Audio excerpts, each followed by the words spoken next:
রাজনীতির সবথেকে সংবেদনশীল জায়গা সবসময় ধর্ম। কারণ অর্থনীতি, উন্নয়ন বা প্রশাসনিক ব্যর্থতা নিয়ে মানুষ হয়তো কিছুদিন তর্ক করে ভুলে যেতে পারে, কিন্তু ধর্মীয় আবেগে হাত পড়লে সমাজের ভিত পর্যন্ত কেঁপে ওঠে। আর সেই কারণেই ভারতে ধর্ম এবং রাজনীতির সম্পর্ক যতটা পুরনো ততটাই বিস্ফোরক। পশ্চিমবঙ্গের রাজনীতিতে এই সমীকরণ একেবারেই কিন্তু নতুন কিছু নয়। ভোট এলে কখনো রামনবমী, কখনো দুর্গাপুজো, কখনো হিজাব, কখনো কুরবানি, কোনো না কোনো ইস্যুকে ঘিরে ধর্মীয় মেরুকরণ সামনে আসে। রাজনৈতিক দলগুলো প্রকাশ্যে যতই সম্প্রীতির কথা বলুক, বাস্তবে ধর্মীয় আবেগে বহু সময় ভোটের সবথেকে বড় অস্ত্র হয়ে ওঠে। এবার সেই উত্তাপের কেন্দ্রবিন্দুতে বকরি ঈদ। রাজ্য সরকারের একটি বিজ্ঞপ্তিকে ঘিরে শুরু হয়েছে নতুন রাজনৈতিক সংঘাত। অভিযোগ, ওই নির্দেশিকার ফলে কুরবানির সময় গরু এবং মোষ জবাই নিয়ে সমস্যা তৈরি হতে পারে।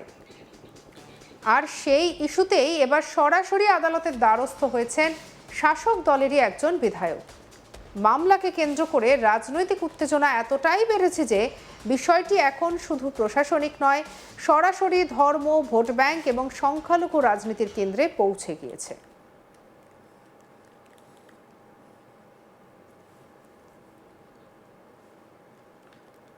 সবচেয়ে বেশি চর্চায় উঠে এসেছে তৃণমূল সাংসদ মহুয়া মৈত্রের নাম।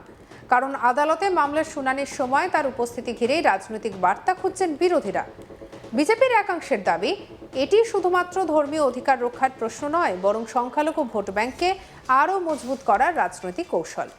অন্যদিকে তৃণমূলের বক্তব্য, এটি গরিব মানুষের অর্থনৈতিক অধিকার বা ধর্মীয় স্বাধীনতার বিষয়।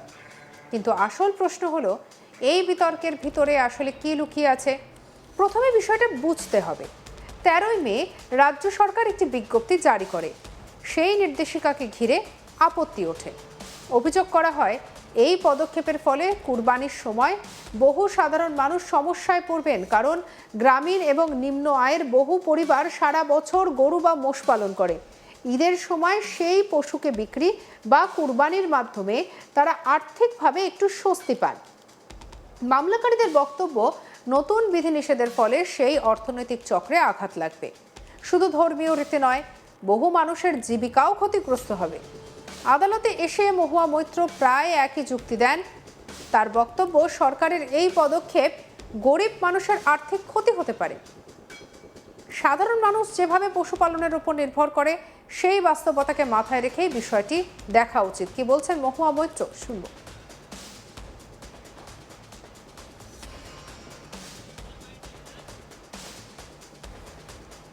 যে অ্যাক্ট 1951 অ্যাক্টে একটা সেকশন আছে, সেকশন 12, যেখানে আমরা একটা এক্সামশন পেতে পারি। সরকার এক্সামশন আমরা একটা এক্সামশন পেতে পারি। আর আমরা সেই এক্সামশনের জন্য অ্যাপ্লাই করেছি যে ফর রিলিজিয়াস পারপাস এই একবার, মানে এই একটা ফেস্টিভ্যালের জন্য, রোদের জন্য নয়, একটা ফেস্টিভ্যালের জন্য, যার তো এটা মুসলিম সম্প্রদায় দুটো ঈদের মধ্যে একটা মোস্ট ইম্পর্টেন্ট ঈদ, সেটার it is very important to a large section of the population. তো এটা this exemption can be allowed.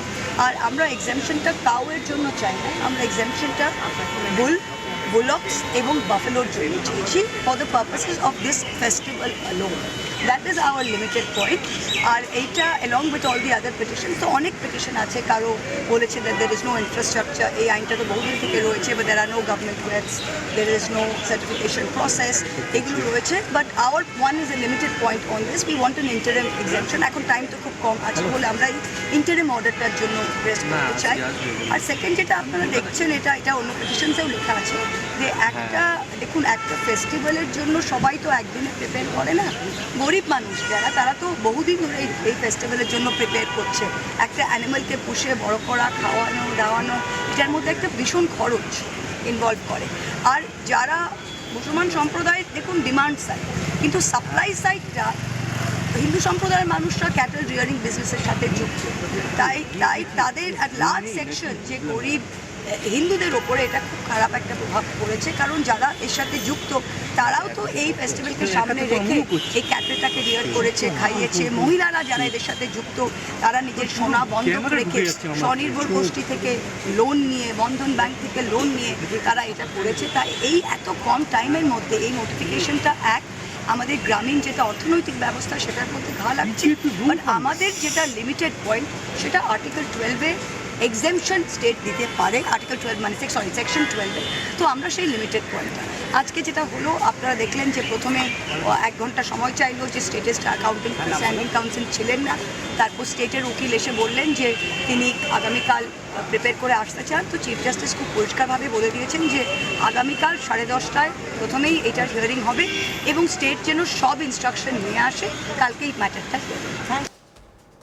অন্যদিকে মামলাকারী বিধায়ক আখরুজ্জামান আরও সরাসরি ধর্মীয় প্রসঙ্গ তুলে নিয়ে এসে বলেন, কুরবানি মুসলিম ধর্মের একটি গুরুত্বপূর্ণ রীতি। বহু মানুষ নিজের পালিত পশুকেই আল্লাহর উদ্দেশ্যে কুরবানি দেন।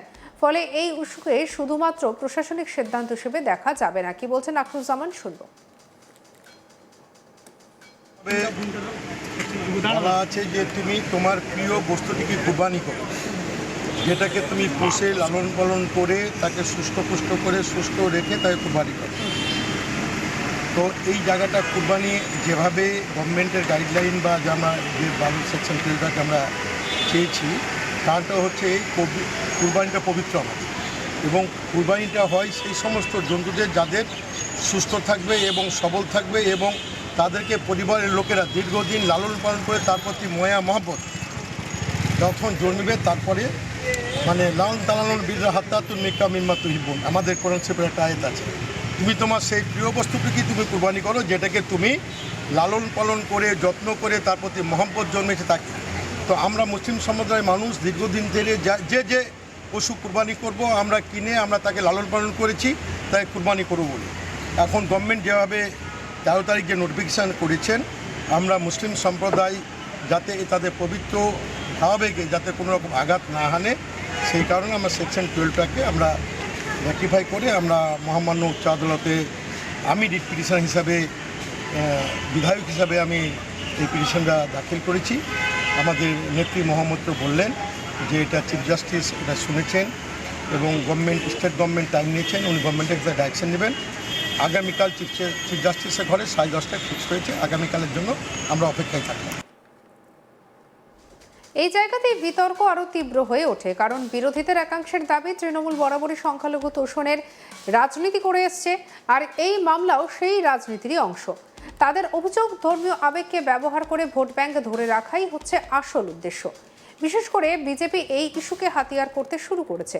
তাদের বক্তব্য, একদিকে পশু পাচার এবং অন্যদিকে গরু চোরাচালান নিয়ে এত বিতর্ক, অন্যদিকে কুরবানি নিয়ে আদালতের সক্রিয়তা, এই দ্বিচারিতা মানুষ দেখছে। এখানে রাজনৈতিক সংঘাতের আসল রূপরেখা স্পষ্ট। একদিকে তৃণমূল বলছে ধর্মীয় স্বাধীনতা এবং গরিব মানুষকে অর্থনৈতিক অধিকারের কথা, অন্যদিকে বিজেপি বলছে আইন, পশু সুরক্ষা এবং ভোট ব্যাংক পলিটিক্সের কথা। আপনার কি মতামত জানাতে ভুলবেন না কমেন্ট সেকশনে। সাবস্ক্রাইব করুন আজ তাক বাংলাকে।